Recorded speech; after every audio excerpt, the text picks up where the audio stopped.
So over all these years that I've been doing Perfection Valet, so many people have said, we need to see your van, we need to see how it's kitted out. Now today's quite a poignant moment because today is the day that this van almost gets decommissioned because I've got some new guys working on my new van, which is a VW. Due to the ULEZ, this is no longer compliant, so sadly it needs to be moved on and I need to get into a new van. So today I'm going to show you exactly how this van was kitted out and how I've worked out of it for the last 6 or 7 years. Essentially,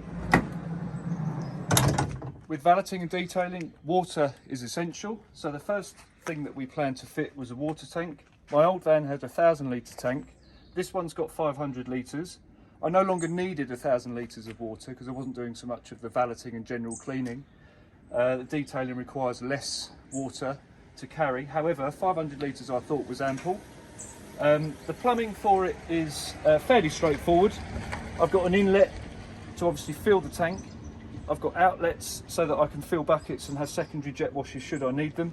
And I've got an overflow here in case any of the, while I'm working, water sometimes, you forget that you're actually filling the tank and you don't want the tank to explode essentially or expand.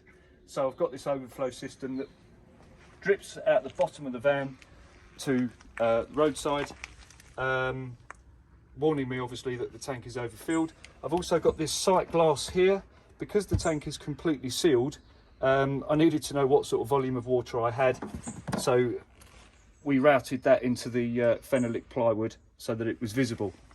That obviously offered quite a lot of storage space above the tank, which I've used practically for various things, tools, equipment, products that I would use for detailing. It's not so essential for this video, however, but it does show that the maximum use of the space I've got.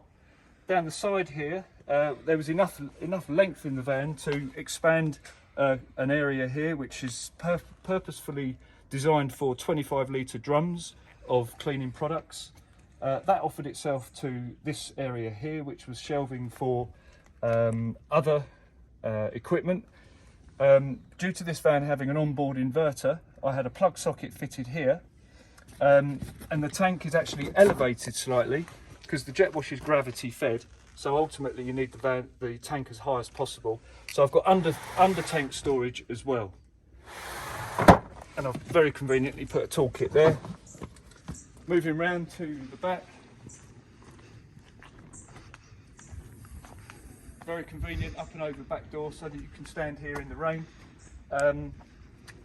Starting on the side here, obviously essentials: a hoover, a blow dryer, which came later on since this van was kitted out, with a long hose which allows me to leave that blower inside the van and work out from it. In the middle here, for the convenience of having power everywhere I go, this is a 2 kilowatt sine wave inverter which runs off of the van battery and its own marine batteries. There's 3 of them in there. So the alternator on the van charges the batteries when I'm driving. When I get to the job, I've got 8 to 9 hours, depending on the load, running off of the van without the engine running, so it's completely silent. And then I've got the option of charging the marine batteries via an external plug, as you would a caravan, for example, or these get charged when I'm driving the van. Going back to other essentials, the jet wash here is a petrol jet wash, Honda motor, with a Karcher pump on the back of it. It's a 728B cage machine. That has water supply plumbed into the back permanently.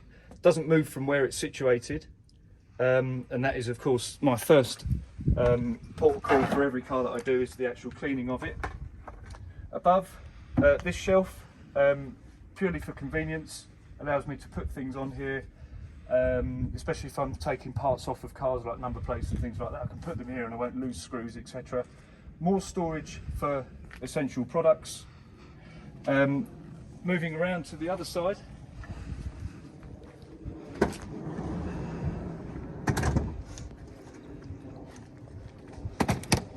again, under storage, I've got a creeper. Funny story with this creeper, it cost me about 30 quid. It was wrapped in rather cheap vinyl, So of course I went off to B-Trim in Brimsdown, and they very kindly wrapped this in Porsche leather, and then also did the steaming of the shield on there. The actual process of wrapping this in leather and retrimming it and putting that shield on was about 3 times the price of the Creeper. Nevertheless, it turns a lot of heads, especially when I work at Porsche dealerships, for example.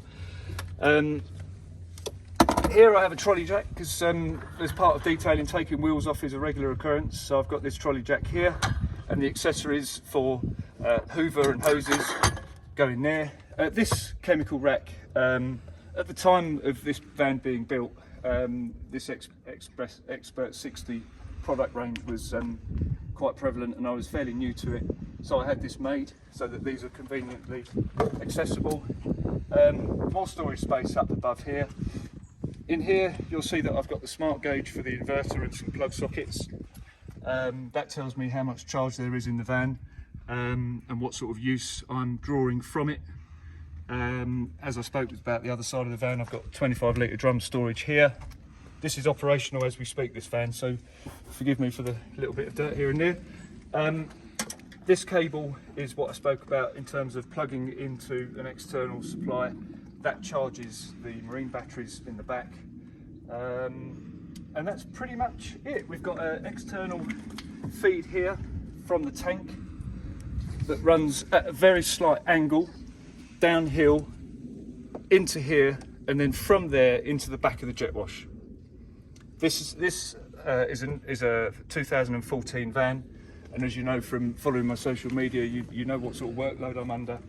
It really doesn't look barely a day old, and I think that's main credit to the phenolic plywood, the way it's been put together, which was my dad. Yeah, so I've never shown you the van before, other than a few pictures and what you've seen in the pictures on the social media platforms.